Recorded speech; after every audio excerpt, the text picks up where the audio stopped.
Sitting ఎంపీలకు సీట్లపై కిషన్ రెడ్డి కీలక వ్యాఖ్యలు చేశారు. సిట్టింగ్లకు సీటు గ్యారంటీ అని ఎక్కడా చర్చ జరగలేదన్నారు కిషన్ రెడ్డి. సిట్టింగ్ ఎంపీలకు సీటుపై ఎక్కడా చర్చ జరగలేదన్నారు. పార్లమెంటు ఎన్నికల కోసం కమిటీలు వేస్తున్నామన్నారు. తెలంగాణలో జనసేనతో బీజేపీ పొత్తు ఉండకపోవచ్చని స్పష్టం చేశారు కిషన్ రెడ్డి. సిట్టింగ్ ఎంపీలకు సీట్లపై కిషన్ రెడ్డి కీలక వ్యాఖ్యలు చేశారు. ఇదే విషయానికి సంబంధించి మరింత సమాచారం మా ప్రతినిధి మహేష్ లైవ్లో అందిస్తారు. మహేష్.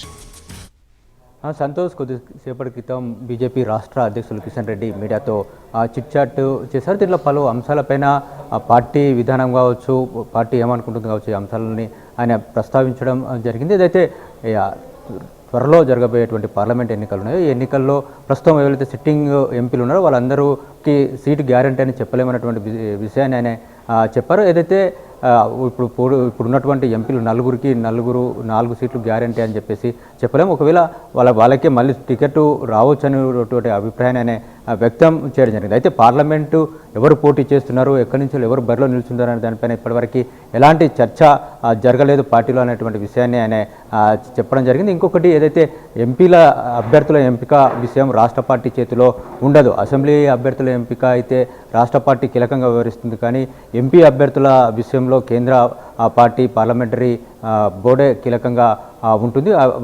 బోర్డే నిర్ణయం తీసుకుంటుంది అనేటువంటి విషయాన్ని ఆయన చెప్పారు. అయితే పార్లమెంట్ ఎన్నికలకు సంబంధించి ఇతర పార్టీలకు సంబంధించి పెద్దలు, అంటే పార్లమెంటు టికెట్ ఆశిస్తున్న వాళ్ళు ఇప్పటివరకు ఎవరు బీజేపీలోకి టచ్లోకి రాలేదు అని చెప్తూ మిగతా కింది స్థాయి నేతలు పార్టీలోకి టచ్లోకి వచ్చారనేటువంటి విషయాన్ని కూడా ఆయన చెప్పడం జరిగింది.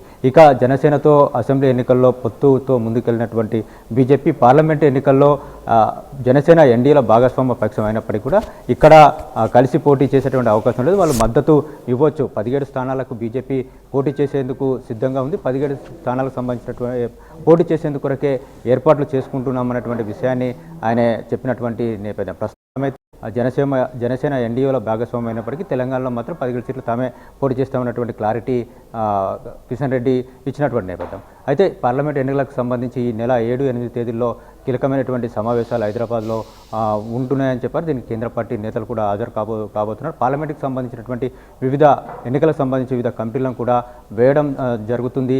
దానికి సంబంధించినటువంటి మీటింగ్ 7-8 తేదీలో జరుగుతుందని చెప్పేసి ఆయన చెప్పారు. ఇక మందకృష్ణ మాదిగా బీజేపీ నుంచి పోటీ చేస్తారని వస్తున్నటువంటి వార్తలపైన కూడా ఆయన స్పందించడం జరిగింది. ఏదైతే ఆయన పోటీ చేస్తారో అనేది మాత్రం అవాస్తవమైనటువంటి విషయాన్ని ఆయన చెప్పారు. అయితే మాదిగా ఎస్సీ రిజర్వేషన్లకు సంబంధించినటువంటి విషయంపైన ఈ నెల 17వ తేదీన సుప్రీంకోర్టులో హియరింగ్ ఉంది. ఆ లోపే కేంద్ర ప్రభుత్వం తరపున అఫిడవిట్ కూడా దాఖలు చేస్తున్నాం. ఇంకొకటి, కేంద్ర ప్రభుత్వం అధికారులతో ఒక కమిటీ వేసింది. ఆ కమిటీకి సంబంధించినటువంటి మీటింగ్ కూడా త్వరలోనే జరగబోతుంది. ఎస్సీ వర్గీకరణకు బీజేపీ కానీ కేంద్రం కానీ కట్టుబడి ఉంది. అఫిడవిట్ వేస్తున్నాం అనేటువంటి విషయాన్ని కూడా ఆయన స్పష్టం చేసినటువంటి విషయం. అదేవిధంగా ఇంకొకటి, ప్రధాన Bharatiya Janata party legislative party అంటే శాసనసభ పక్ష నేత ఎంపికకు సంబంధించి అమిత్ షా వచ్చిన రోజు ఫైనల్ కావాల్సి ఉండే, ఆయన తొందరగా వెళ్ళిపోవడంతో సమావేశం జరగలేదు. బీజేపీ నేత ఎన్నిక ఎప్పుడైనా ఉండొచ్చు అనేటువంటి విషయాన్ని ఆయన చెప్పారు.